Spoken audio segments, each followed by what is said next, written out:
Good afternoon, everyone. Welcome at the press conference following the regular Foreign Affairs Council of today. Apologies for a short delay, but more or less we managed to stick to the time foreseen. High Representative Vice President Federica Mogherini will outline the outcomes of today's meeting, and then we'll take a couple of questions. High Representative, you have the floor. Yes, thank you. We had a good meeting, good days of meeting with the foreign ministers today on different issues. We started with our policy on the Arctic. We continued with the Sahel, where I debriefed the ministers on the contacts we have with the G5 Sahel and our work with them to support our common work both on migration, security and development. And I also debriefed them on the fact that I started to work on the migration compacts with two of the G5 Sahel countries, Mali and Niger, last Friday. And we have seen today broad support by all member states to the partnership frameworks, the migration compacts that we presented with the recent communication at the beginning of June. I was asked by President Juncker to chair a specific project team on this with commissioners and vice presidents, so we will take this work forward. We also discussed, related to the Sahel, the implementation of the trust funds we established in the Valletta summit, where the funds have now reached a total amount of 2.3 billion from EU funds.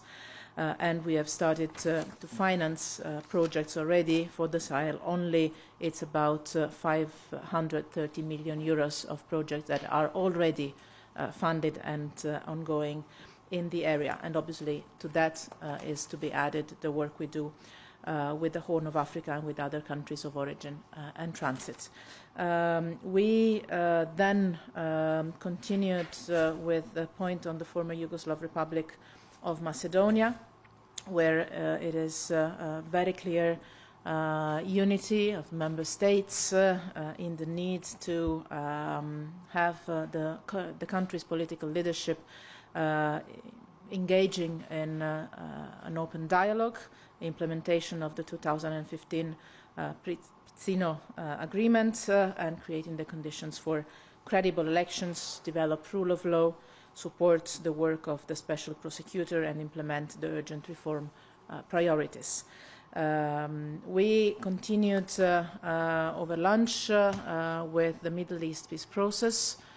We had the EU Special Representative to the Middle East peace process, and in particular to the Quartet, Fernando Gentilini, debriefing the ministers on the current state of play of the Quartet report. You know that the European Union has invested a lot in revitalizing the Quartet. We are now in the last phase of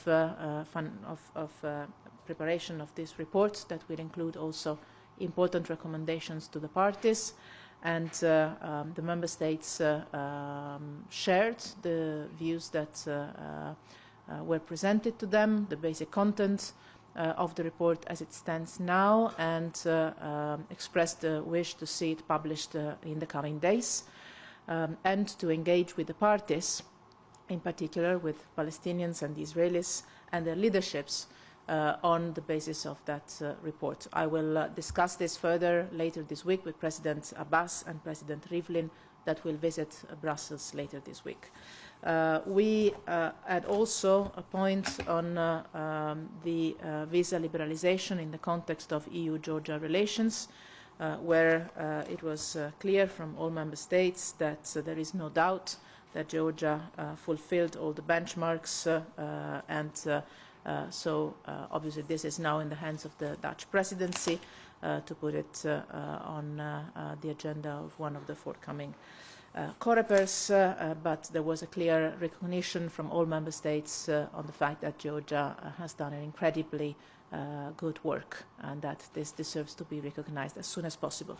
We also touched upon a couple of important points to conclude. In particular, I would like to mention Venezuela, reflecting in particular the work that we have started to do to support the mediation work led by former President Zapatero and other two presidents. We are constantly in contact with Zapatero. Personally, I have an open channel ongoing, even today, as he is leaving to Latin America again, to accompany this mediation effort, to accompany the dialogue in the framework of the Constitution of Venezuela. It is a priority for the European Union to make sure that the situation gets better, and the mediation efforts will be able to count on all our united support. I'll stop here. We don't have much time, so I'll just get a few questions. Are there any questions? Otherwise, we'll simply conclude. I forgot one. Sorry, I forgot to mention one thing. It's because it was an A point, and I announced it already this morning. We took an important decision with the Council, the extension of 1 year of Operation Sophia and additional 2 tasks for the operation, training the Libyan Coast Guards and implementing the UN, contributing to implement the UN arms embargo in the high seas. I understand that you had a technical briefing on this, but let me also add that this was extremely well received by the ministers. We are now all committed to enter into the implementation of these additional 2 tasks. And to add one additional thing, I reported to the ministers that are also very supportive to this, the initiative I took last Friday, launching a trilateral dialogue between Libya, Niger and Chad on border management, joint border management of the southern border of Libya, that, as we know very well, presents many challenges, both in terms of migratory flows, but also in terms of security issues. So the European Union will continue to prepare the ground and facilitate contacts at a trilateral level, and we will accompany this also with our CSDP presence in the region of Sahel, but also our work with the Libyan authorities and also obviously with Operation Sophia at Sea. Over there.